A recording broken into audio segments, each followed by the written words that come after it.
Мен әкемді кішкентайынан білемін. Ол әйел құмар еді. Шешемнің көз жасын көріп өстім. Талай түндері анамның "Сенің әкең басқа әйелдерге барады.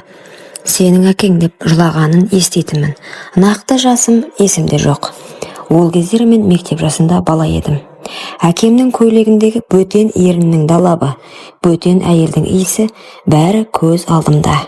Сол қасіреттен анам ауру болып, мен жігіт болып өсіп қалғанда өмірден өтті. Мен ол кезде әкемді сыйлайтынмын. Ешбір жаман қылығын көрмеп едім. Бір күні досыммен кездестім. Досым маған бір түрлі күліп тұрып: "Әй, анау қызды білесің бе? Өзі сондай сұлу, бірақ кез келген жігітке бере салады. Қазақ көрсең барып көрші" деді. Оның сөзін естігенде ішімде бір түрлі от тұтанды. Еркек болған соң ондай әңгімені естігенде бей-жай қала алмайды екенсің. Мүмкіндікті жіберіп алмайын деп кездесуге келістім. Қызбен бір-екі ауыз сөз айтып танысқан соң ол ернін тістеп күлімдей бастады. Кешкісін қызды көлікке отырғыздым. Түнгі шамдардың жарығында ол одан сайын ажарланып көрінді. Үстінде қара қысқа белдемше, көйлегінің алдыңғы жағы кеудесі қымтап тұрғанмен, түймелері сәл ғана ашық тұрғандықтан әппақ дірілдеп тұрған екі анары көзге оттай басылды. Бір кезде ол маған жалт қарап: "Сен маған ұнайсың" деді күлімсіреп. Қыздың қарақаттай көздері от шашып, жүзі нұрланып кеткендей болды. Оның құшақтап алғым келді, бірақ үлгермедім. Өзі бірден жақындап, қолын менің санымнан жоғары сырғытып, шалбарыма, әуретті жеріме жүгіртіп сыйпай бастады. Демім қысылып қалды. Не істеп жатырсың" деп күлдім. "Саған тигім келеді" деді ол еркелеген даусымен. Жүрегім дүрсілдеп, бүкіл тәнім отқа оранғандай болды. Ол менің реакциямды күткендей бір сәтке көзін тайдырып, сосын батыл қимылмен көйлегінің түймелерін ағыта бастады. Түймелерін бір-бірлеп шешкен сайын төңкерілген әппақ қос анары сыртқа шығып, менің көзімді байлап алды. Қолын анарынан сырғытып, өзі қымсынбай көрсетті. Сол сәтте бүкіл денемдегі құмарлық көтеріліп, қолымды созбай тұра алмадым. Ол еріндерімен тістелеп: "Ішейік, бір жаққа барып отырып сөйлесейік" деді. Даусы дірілдеп шыққанда қарағанда өзі де қатты қалап тұрған сияқты болды. Мен көлікті айдаладағы кафеге бұрдым. Кафеге кірген соң оның қылығы тоқтамады. Жеңіл күлкісі, еркекке еркелей қараған көзі, қолының әр қимылы мені одан сайын құмартып барады. Ол аздап ішімдік ішіп, жүзі қызарып, көзі мөлдіреп кеткенде мүлдем шыдай алмай қалдым. Әңгімеміз ұзаққа созылған жоқ. Қыздың бар болмысы құмарлық шақырып тұрды. Қасында отырған әр минут мен үшін азапқа айналды. Жүрегімде, тәнімде оны осы сәтте дәл қазір қалап тұрды. Сөйтіп кафеден шығып үйге қарай бағыт алдым. Қыз күлкісін қоймай иығыма сүйеніп, ыстық демін бетіме тигізіп келеді. Оның әр демі менің жүрегімді мұздатып, санамды өшіріп тастағандай еді. Кафеден шыққан соң қызды үйге қарай әкелдім. Үйдің іші тыныш. Әкем жұмыстан әлі келмеген. Екеумізді қойырға жер таппай құмарлық тырнап барады. Есіктен кірген бойда қыздың белінен құшақтап өзіме тартып алдым. Ол да қарсы болмады, керісінше екі қолын мойныма орап ернімді тістеді. Ерніміз түйіскен сәтте жүрегім дүрсілдеп, бүкіл денем отқа оранды. Қыздың ыстық демі бетімді шарпып, қолыма тиген тәні дірілдеп тұрды. Бір қолын белін қысып, екінші қолын көйлегінің түймелерін шешіп жібердім. Көйлегі сырғып төмен түсті де, аппақ тырсылдап тұрған екі анары алдымда дірілдеп ақ қалды. Мен есімнен айрылғандай, ернінен мойнынан төмен сүйіп, анарына жеткенде ол ыңқылдап демін тартып алды. Екі қолымен арқамды қысып, ернін тістелеп: "Тоқтама" деді сыбырлап. Сол сәтте мен оны көтеріп төсекке лақтырып жібердім. Қыздың күлкісі аралас даусы шығып кетті, бірақ көзі құмарлыққа толы еді.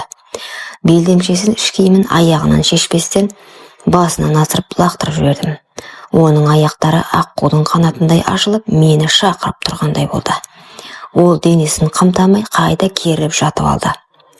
Мен шалбарымды шешіп, оянып тұрған серігімді шығарып үлгерген шақ, ол қолын созып, мені өзіне тартып, ернімен қайта-қайта сүйе берді. Қыздың ыстық тәні денемнен шарпып, өзімді ұстай алмадым. "Сенің құшағыңды қалап едім" деді ол. "Мен де сені қаладым" дедім. Осы сөздерден кейін көзім ілініп кетпестей, ойым өшіп қалғандай күйде барымды салып, көзімді жұмып, ырғалып істей бастадым.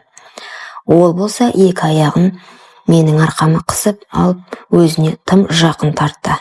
Қыздың аңқыла бөлмені толтырып, көрпеге оранып дірілдеп жатқанда, менің де бүкіл тәнім құмарлықтың шыңына жетті. Бір сәтке бәрі тоқтап қалғандай болды. Бірақ қыздың көзіндегі қалау әлі де өшпеген еді. Ол мені құшақтап жатып, тағы да тоқтама, өтінем деді. Мен оны қайта сүйіп тағы да бастадым. Ол менімен тоя алмайтын сияқты еді. Әр қимылында бір сәтке де қымсыну жоқ, тек құмарлық пен қалау ғана бар еді. Түн солайша ұзаққа созылды, бір-бірімізді құшақтап қайта-қайта тоғыстық. Қыз әр жолы шарқырап, өзі сұранып жатты. Мен болсам бұрын соңды мұндайды бастан кешпеген едім. Ғажайып ертегіге енгендей болдым. Сол түні менің өмірім мүлде өзгеріп кеткендей болды.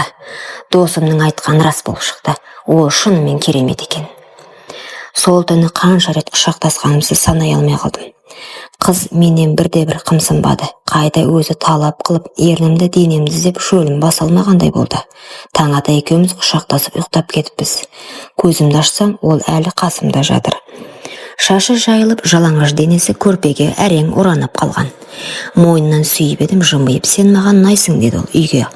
Осы үйде қала берейінші, сенің жаныңда, сенің серігіңді мәңгі қалап өтемін деді.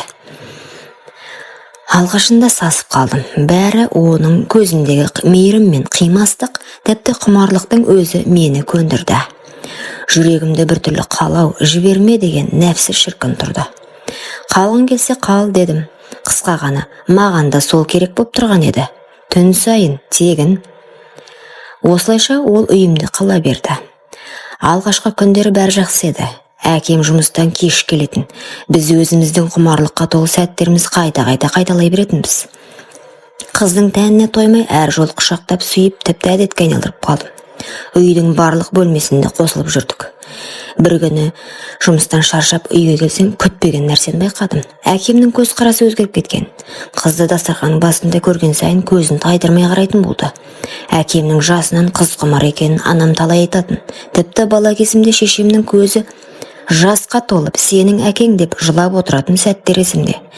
Бірақ ол кезде ештеңені түсінбейтінмін. Енді сол әдет қайталанып жатқандай. Әкем бірде әзілдеп, әй қыз сұлудың сұлу екен деді. Оның көзіндегі отты көріп, жүрегім шым ете қалды. Бірақ мән бермегендей болдым. Қызды ыңғайсыздан ба ернін тістеп күлді. Сол күлкісі әкемнің жанарынан одан сайын тұтатты. Кешкісін жұмыстан ертерек келіп едім. Үйдің есігі жабық, бірақ іштен сыбыр естілді. Бөлмеме жақындаған сайын жүрегім зулап, ішім бір сұмдықты сезді. Есікті ақырын аштым. Көргенім жанымды өртеп жіберді.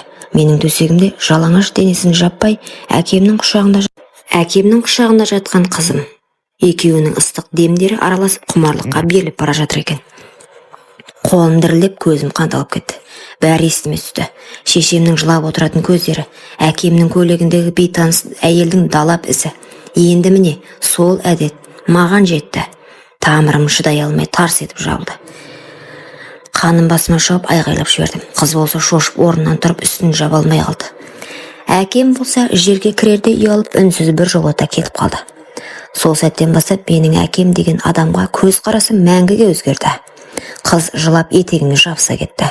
Жаным, түсінші мені. Сенің әкең мені арбап алды. Мен шарасыз болдым, ол мені қорлады деп еңкілдеп қоя берді. Мен оның көз жасына біраз қарадым да басымды шайқадым. Жоқ, бұлай өтірік айтпа. Сен өз еркіңмен бардың оған.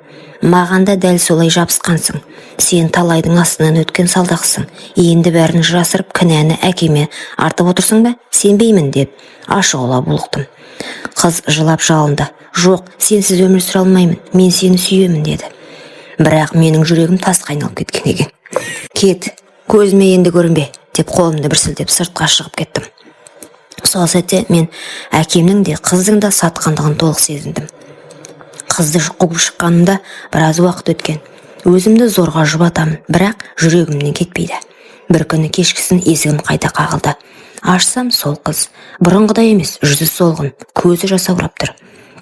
Дірілдеген даусымен, жаным, мен саған айтуға келдім, менің аяғым ауыр деді. Жүрегім атқақтап, демім ішіме тығылды. Не, қалай деп сыбырладым. Қыз еңкілдеп жіберді. Білмеймін, сенен бе әлде... Кешірші өтінем, біз сезімге беріліп сақтануды ұмытып кетіппіз. Енді не болады? Жер астынан су шыққандай талықсып бара жатқандай болдым. Басыма мың ой келді. Менің балам ба әлде... Ойлаудың өзі жеркенішті еді.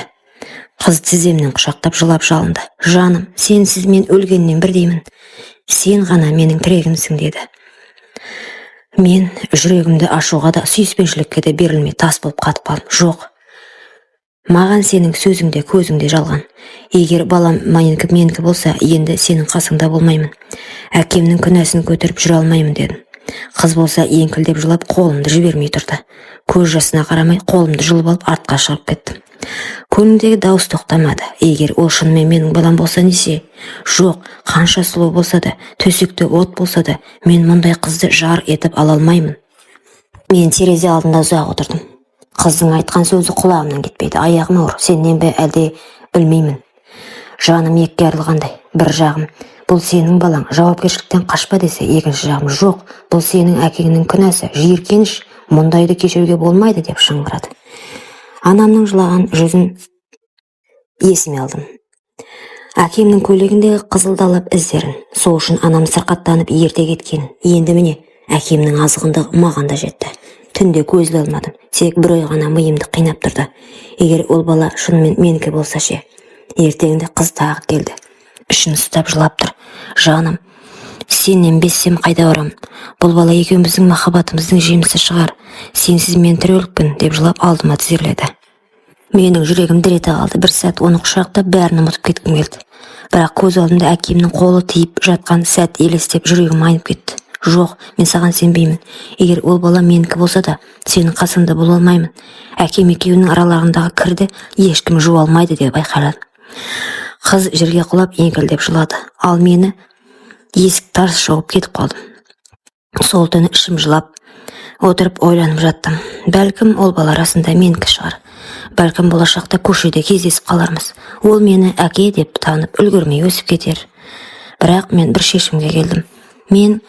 Менің әкемнің күнәсін арқалап өмір сүре алмайды екенмін. Ол қыз да, оның баласы да менің тағдырымнан тыс.